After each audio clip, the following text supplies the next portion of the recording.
I feel like I should have my glasses off.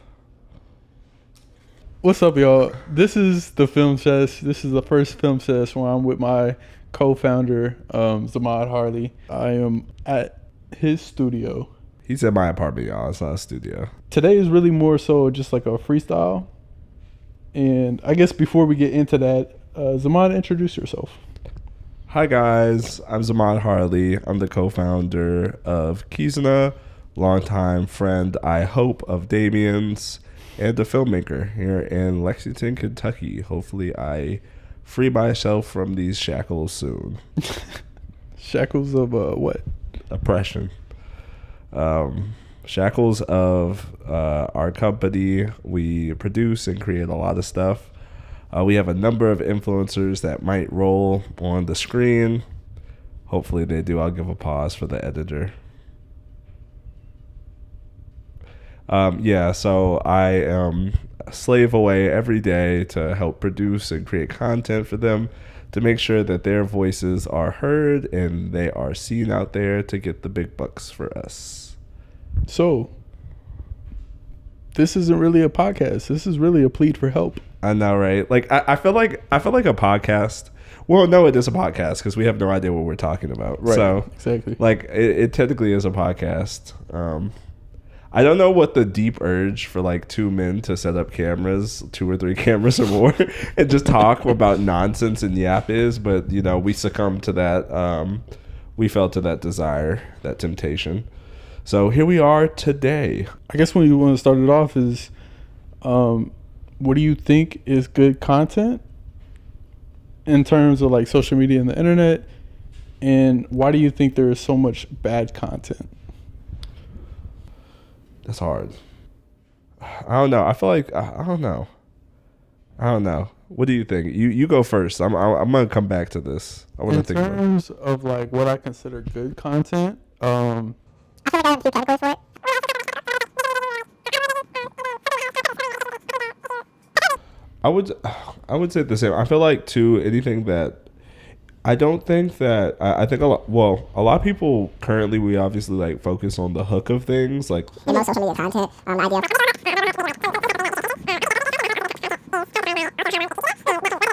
the idea yeah. So I feel like content that can keep retention for like past maybe like 25% of whatever the length of the video is. So like I feel like that's pretty. That's pretty high too. Like if you yeah. like any analytics that I looked at, if you get people to stay for at least like 15 seconds, like that's pretty impressive. Yeah, I think anything around like your love song, and then you decide to go outside of a love song. Oh no, your camera went off. That's why the HDMI went out. Well, that's it, folks. Do you have another battery? No, the other ones are like... Wait, I know. There you go. There we go. That's a good one. Thank you. All right, Yeah, my eyes itchy. Like my eye look like it's tweaking this whole time. But that also the pollen is really bad in Kentucky. It's like one of the worst places to be if you have allergies. But yeah, we are here. Like I say, Kentucky. Kentucky is having like historic winds and rain, and there may be a tornado forming.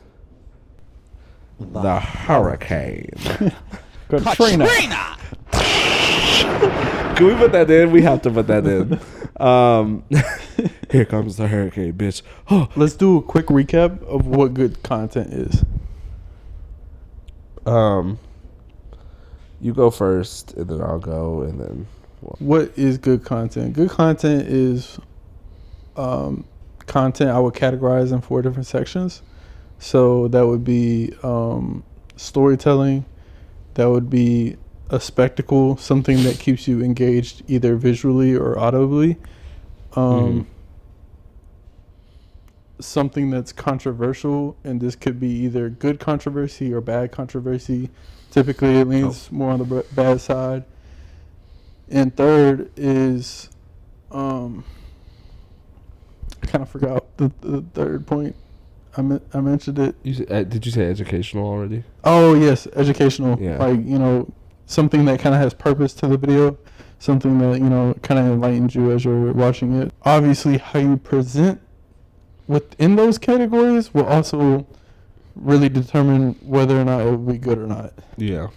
I think presentation is very, very important. Yeah, and definitely what audience that you're aiming for. I was saying earlier, again, retention is like one of the biggest things for me, because sometimes I feel like I don't even necessarily have to like what the category is, but if it's engaging enough and it holds my attention, I'll keep watching. So that's one of the biggest for me. That also, again, what audience that you're pushing yourself towards, like what do they like to see? I think that helps like formulate your content and having more positive outcomes. And I guess to build off of that too is that like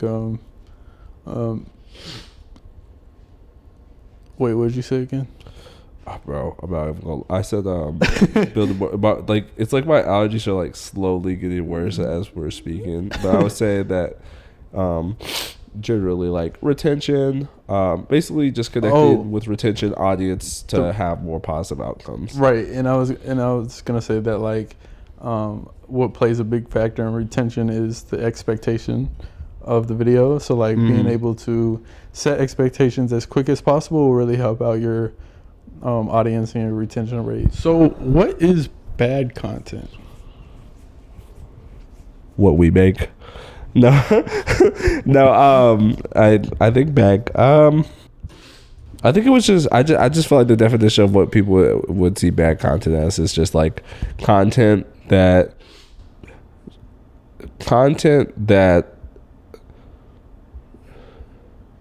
doesn't serve a purpose that tends to the audience almost, or the creator. Because I feel like when you're making something, you're obviously making something for a general reason. Like, even if it's no reason, you just want to put it out there, it's still like there's still something behind it. And I feel like that you're either making it for yourself or you're making it for someone else. And or just like yourself or a group of people that kind of are like, hey, I'm putting this out there to relate to these people. So I feel like your bad content is when there is some obstruction between the creator and the audience. So like when there's a point on the in between, through whether it be like the style of content, maybe the hook of the content, just like generally some element of it that does not connect it to the audience, that is when it becomes bad. So some people make the video too long, some things are drawn out too much, sometimes the color grading's bad, sometimes the audio is bad, but there are times where those things can play off of it, right? Like sometimes we enjoy seeing like a over boom based like boom meme or like sound based meme, but where that's a specific audience that is expecting those things. So when in the moments where you're not meeting that expectation, and also just just not getting directly to that expectation and not connecting with your audience, to me is like what would make bad content bad. And I think to like build off of that, and like you say, sometimes there's bad audio, sometimes there's bad videos, sometimes it's drawn out too long. Sometimes those can play into your favor and somehow still be good content if it's like authentic to yourself and your audience. Yeah. Because social media, like, even though content nowadays is all about kind of like promoting your brand or selling something, but what it originally is for is to be a social platform, is to connect with other people. And so doing so authentically is what's really going to resonate with another individual. Yeah, that's true. With it, mini break. My brother needs to take a Zyrtec. Babe, can I have a Zyrtec? We need a special guest. Stand in real quick. The great thing about our show is that we can have influencers on deck ready to go. Special guest.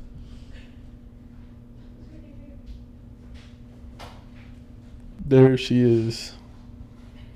the special guest.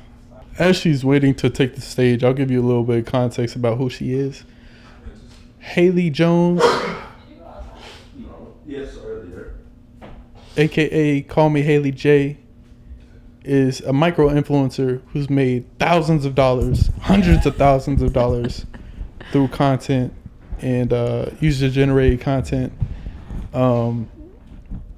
She has also garnished over 1 million views on said content. Screaming. So give her a round of applause.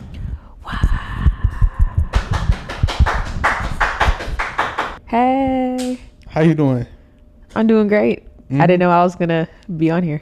Oh yeah. So this is like kind of like You posting this for real? the greatness of this show is that like we can just immediately bring out an influencer and force them to talk. You know? Exactly. Yeah. You posting this for real? Maybe, I don't know. In my bonnet? Perhaps, I don't know. We also want the audience to know that the tornado and storm is picking up. Child. And- The wind is and- heavy. The hurricane. Katrina. Anyway, yeah, the nadir is approaching. Okay, what we talking about? So we was talking about good content and bad content. So from a individual creator standpoint, what would you categorize good content? I think I am still learning for myself, but I think good content is anything that you feel good about and that is also engaging to your audience. It may be something that they can relate to, or maybe something that is super interesting to you and you make it interesting for them so that they'll want to engage, even if it's not something that they are familiar with or identify with, whatever. It's like, ooh, I actually like it and I want to, engage with it. But I think that's good content. As long as, you like what you're putting out and your audience likes it too. I think that's good. I don't want to necessarily say anything is bad content because like it's a learning experience. Like I put out bad stuff, but like at the time I thought it was good. But then when I look back on it, I'm like, yeah, I could have did a little bit better, but like I don't regret it. That's fair. Okay. I feel like bad content is maybe like if you just put out some you just put out some shit like your lighting's bad, your camera's blurry, you're not speaking up into the mic and you're not doing anything. I feel like that's bad content. Like 2012 Facebook. That's what I feel. And you just are like, yes, this is gonna go viral. And I mean it can. But yeah, I feel like that's bad content. So I guess like, what's the biggest thing you've learned from bad content? Like my bad content or like other people's that I've seen. We'll start with yours first, and then we'll go Okay. with somebody else's. I feel like I said, I don't regret anything I've put out. I feel like for mine, I've just learned what I do and don't like making, or talking about, or I didn't really like my lighting. So it's all just like a learning experience. I feel like, I feel like now I've gotten a little bit more creative with it. Even like me doing like my content videos with y'all, of course, helping. I think I've just kind of blossomed into what I would like my page to look like. And I've been a little bit more comfortable with making different stuff. Like I used to just make super fast paced vlogs. Like that was like my thing. That's what everyone was posting. Or like aesthetic stuff. But now I've kind of dibbled and dabbled in a little bit of everything. And I like that a lot better for myself. For other people, I'm making sure I'm wiping off my camera. I'm making sure I got good lighting. And I'm not pulling that bullshit. I'm not even gonna lie to you. Like, I'm so serious. Sometimes I'm like, oh, okay. But it's also like learning. Like to them, that might be like, ooh, that's good. And then they might look back on it in a year and be like, girl, now what was you doing? Right. So, yeah. Okay. What about you? So I would say like good content, which I was telling Zamar earlier, is like would kind of categorize it into 4 different categories where it would be like. You sure? Okay. So I think good content for me would be I would categorize it into 4 different categories. what would be like storytelling, something spectacle, whether it be visual or audio, just like capturing the audience's attention like constantly, informative or having some type of purpose on which you can learn from. And then lastly, something that could be controversial, and that could be either good controversy or bad controversy. And that's why he's the professional. But however, I think it's highly important to understand how to structure said content, whatever like category you choose. It could be multiple, it could be all four, but how you like showcase that and how you present it is what is really going to bring it all together. Agreed. And that again is why he's a professional. Because I should have said that. Yes, I agree. What have you learned from the projects that you've done in the past? I think because I have a lot of experience working with smaller markets and trying to build up their audiences, even though in some cases it may have not been my job to do so, because it's almost like a pride thing. If I'm shooting something, I want it to do good or I want to do well. Right. There's always like an artistic or creative aspect where sometimes I get in a mode where I'm like, I don't care what nobody thinks. I think this is like Right. dope. I'm just going to put that out there because I think it's dope. Yeah. But I guess like what I learned from that is having an understanding of who your audience is and then giving them expectations of what your content is going to be. I think that's like one of the biggest things is expectations, because social media nowadays, there's so many different types of content out there on the platform, and a lot of times the audiences that we want to reach is that algorithm, so to speak, you know, those people that aren't our followers, that are just kind of scrolling through their feed. And when you have those types of people, they have no idea who you are. They have no idea what your content's about. So really immediately giving them expectations of what it is, I would say is like highly beneficial. I agree. I think I'm still trying to find mine and reel them in. So yeah. You're a target audience? Yeah, I think I've had troubles with, like, at first it was one thing, and then I was like, no, it's kind of this, then it's this, then it's this, and then I'm like, okay, I'm not really like I'm trying to reel it in a little bit more, but also not confine myself to a small box at the same time.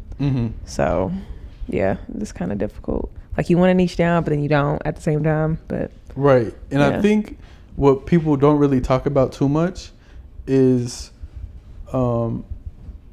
social media platforms are getting very diverse in how to present different types of content. So like, you know, you have, for Instagram, you have like stories, you have reels, you have carousels, you even have like footnotes, and so like you have all different broadcast channels.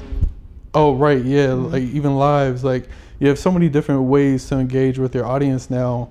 Not only your following, but also, you know, like just everybody on the social media platform. And so you can use that to your advantage to niche in a certain thing, gain a whole bunch of audience, and then using other channels to express yourself a little bit more. So you're not just Agreed. like somebody who does beauty. You're not somebody who models or just does makeup. Like, you can use your stories to show your personal life and other interests. Yeah. Like maybe like snowboarding, and then all of a sudden the audience who likes makeup and likes snowboarding, which would be a super niche audience, I feel like. But like, I mean, hey, they would listen. relate to you even more. And so like those, like, But even in that, like, they may not necessarily like snowboarding specifically, but they like that you have a hobby that's like different, or they like, I don't know, action, or they want to have a hobby, or, you know, whatever. Like, it can turn into something else other than what you specifically have put out. right. So, yeah, it's just hard. I'm sorry, you're getting kicked off. Oh, I'm getting kicked off. Bye. No, I'm just joking. I'm just joking. I was sit next to you. Oh, shit, right. Oh, Yeah, we're just chilling. really just talking. Where you at, man? Why is what there? Just cute.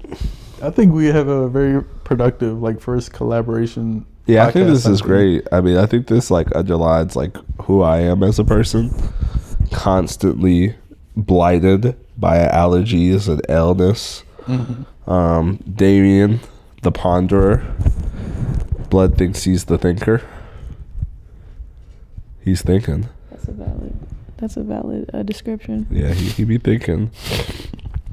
Y'all don't understand, this man has been over here at my house every single day. I wake up and he's literally sitting on the corner of like, well, this is his bed. this is where I'm currently sleeping. It's now y'all don't if Like, you can't tell the distance. Like we're gonna flip off the camera and I'm gonna just go like this. Like this, he y'all see he's laying Yeah. from sea to shining sea. I'm over here moving the mic that whole time. Can they see How do you research content? me? Or is it mod? Well, man, it's kind of stuffy down here. 1 minute. No. Wait, give it back. Give it back. Was it helping? Did it help? You said it was stuffy. What's the question? How do you research content? Come on. Yes. Step your cookies up Step your cookies up. before they crumble. Ooh. Ooh. To Nikki Bar Dog. To Nikki. I'm a hyper consumer, so I already overly consume content generally for everyone that's an influencer in the group. So like I'll hyper consume vlogs, music videos, spec ads, campaigns. So I genuinely just have to exist and I'm gonna do it. So research naturally comes from that, and then when I think of an idea, I kind of just go back on a lot of the stuff I said myself. Also, we have like our own production company page, so and its algorithm is peak. I mean, like it's peak for like everything that you need, like editing, stylized, like if you need like specific color grades and stuff, it's there. The algorithm's perfect. So I just kind of hop on that, send those to myself, hop on my YouTube, watch a bunch of new videos and stuff, and you know, I mean, it just kind of always falls together just from me already being like that as a person. What about you, Haley? I would have to agree. I consume way too much content, like period. Mm-hmm. Let me slide past you. Maybe it's the light. I think it is. Maybe I'm light sensitive. Yeah. Oh, Fuck. sorry. Yeah, it might be the light. Yeah, I consume too much content on a daily. But if I like something, like how something was edited or, you know, whatever, I'll either save it or send it to myself or send it to Zamad. Just so I can like keep track of what I actually like. I feel like when I'm scrolling, if I'm trying to do some R&D, then I'll be intentional about what I like and whatever. Because, you know, when you like something, you keep going, it'll show more of what you liked. So sometimes I'll intentionally do that while I'm scrolling. Kind of just depends. Lately, I'm trying to not scroll as much and try to just brainstorm my own kind of stuff, because I think I get influenced by other people, what other people are doing, or I'll start to compare what I'm doing to theirs. I'm like, I'm not doing enough, or maybe I should do something like this, yada, yada, yada. So I feel like that's what was like on my brain since like 2025 started. So I've been trying to just ease back from consuming too much. But Okay. yeah. Yeah. Or also what I do is I go back and look at my own content. Okay. So I'll see, like, you know, just to get re-inspired again, like that was a really good video. What type of headspace was I in, or like what was going on at the time that allowed me to like make that or something. So going back and looking at my own stuff is nice too. It's helpful. Yeah. Yeah. It's very valid. What about you? If I'm like doing something, I'd rather just do it as opposed to like looking at something. And if I'm like actually researching something, I'm looking for something very specific that is tailored to the content that I'm creating. And if I'm just generally looking at something. I'm trying to look at the experts within that field. I'm trying to look at like the best of the best to see how I can implement that into my own process.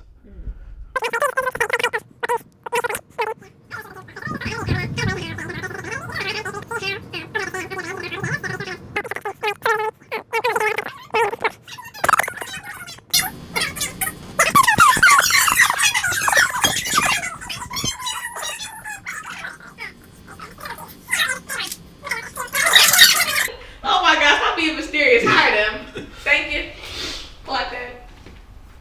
Oh, I never pressed record on this one. I know. That's what I kept saying. That's at the red. Oh, that's what you were saying? Well, I was like, I said it wasn't recording. Y'all said, well, it is because you can see yourself on the screen. I said, okay, cool. Oh, is that what he said? Yeah. Oh no, I said.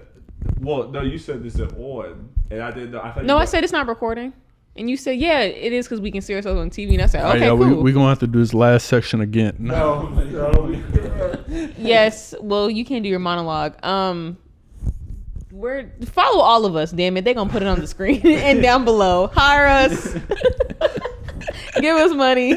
Dang, we had Thank some good you. reactions on that side, too. That was my fault. I knew I wasn't tripping, but then Yeah. I just said, let me shut up. I know what I'm doing. She knows what she's doing. I did.